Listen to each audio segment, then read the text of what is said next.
Salam guys, apa khabar semua? Diharap semua sihat-sihat. Okey, hari ni aku nak bagi tahu satu perkara yang sangat-sangat penting iaitu bagi penggemar yang selalu membeli kopi untuk menikmati kopi yang sedap serta menguatkan kita. Aku minta maaf sebab terpaksa buat video dalam kereta Sebab semalam aku beli satu kopi ni, iaitu kopi Tongkat Ali Guarana Maka daripada kopi panggung Al-Anbiya ni. Okey, pernah tak nak beli ni kopi ni? Okey, kopi ni sebenarnya untuk menguatkan kita.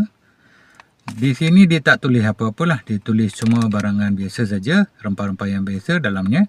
Tetapi bila aku cek dengan KKM, website KKM, dalamnya dia ada racun berjadual. Jadi awas guys, sepaket ni aku